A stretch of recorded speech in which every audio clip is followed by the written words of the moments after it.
Malaysia Airlines CEO Ahmad Jauhari Yahya said earlier this week that the company has, quote, a lot of work to do recovering from the disappearance of MH370, and that, quote, the airline obviously needs to get itself together.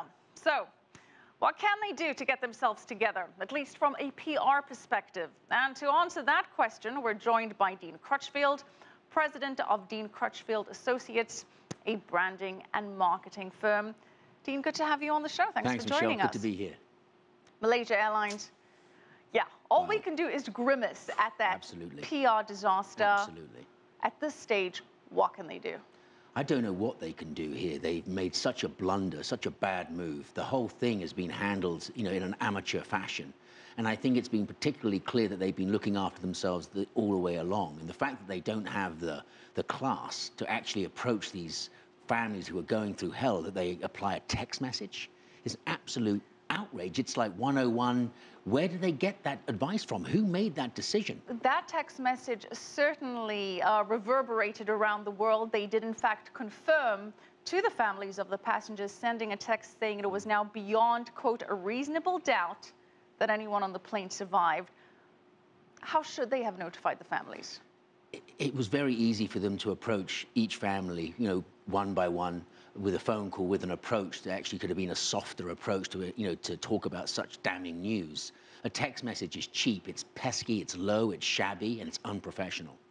In previous incidents, for example, the BP oil spill, somebody had to be sacrificed. Do you think it would help if the CEO of Malaysia Airlines resigned?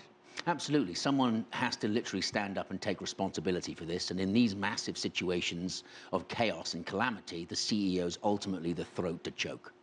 Well, one of the big accusations against Malaysia Airlines and the Malaysian government has been one of dishonesty, of not being upfront, of not telling the truth. Families of the victims have been very vocal about that. What should the airline company have done? There is a #1 rule in crisis management, absolute #1, but it's the most painful one for any corporation to accept. That's hide nothing, tell all. That is it. Do you think it was a question of hiding information or perhaps not having the information? I think it's a mixture of both. I think the chaos of this ensued them to actually protect themselves as opposed to provide information to the international press and to the families that were involved. When it comes to a PR crisis and something as delicate as the loss of lives, should a company offer financial compensation? If so, how much? At what point? Does that hurt? Does that help? Does it come across as insensitive?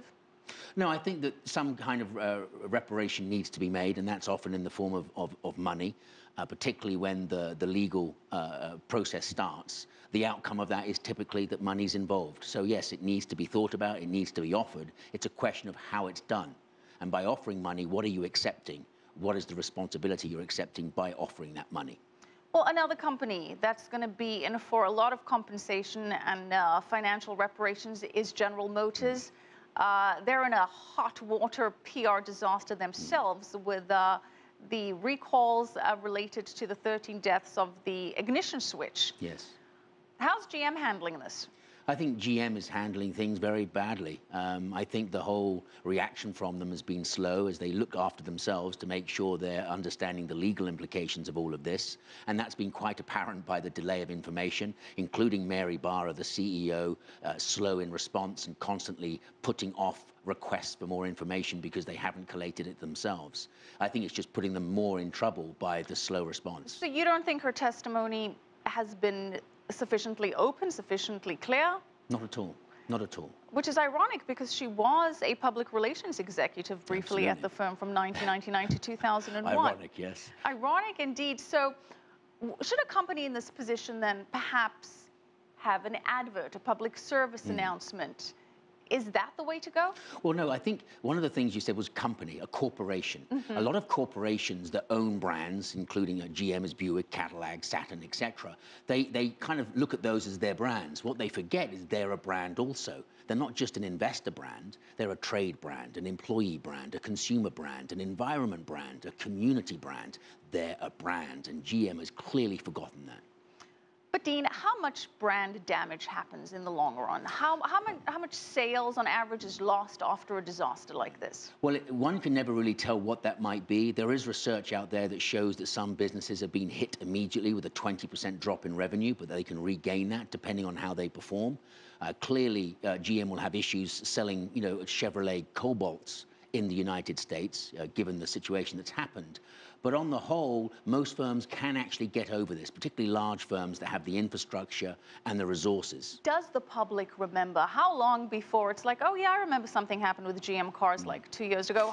What is the average time period before we forget and move on to the next thing? Well, it's interesting that there's a line in PR that says, what did you eat last Wednesday? And most people don't remember, and they say that's the same for crisis. There is a time period. But I think the question here is it forgotten, but is it forgiven? I think we still remember BP. We still remember Mattel. We're going to remember GM for a long time because this case is not going to go away.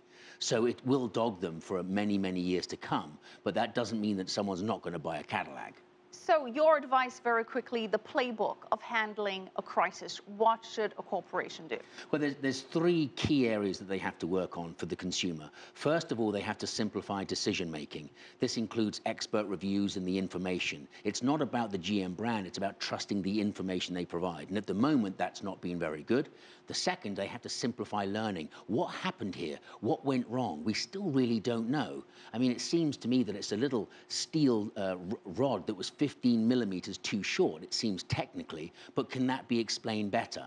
It's really been very poor and shabby so far that GM has actually communicated Should they come clean with a commercial, an advert, an announcement? Well, you can't, because once you do that, then you're laying claim to recognition of the problem. So GM quite clearly right now is looking after itself to work out what it is going to say and what it is going to provide, because the legal implications here are very, very serious indeed. In fact, I would forecast it's likely that there could be criminal allegations made against GM. And in fact, some executives who are responsible for this could face federal prison time. That's, to me, the big gun. All right. Well, we'll see how that turns out. We're going to have to leave it there. But thank you so much. Thank you, Michelle. Dean Crutchfield, president of Dean Crutchfield Associates.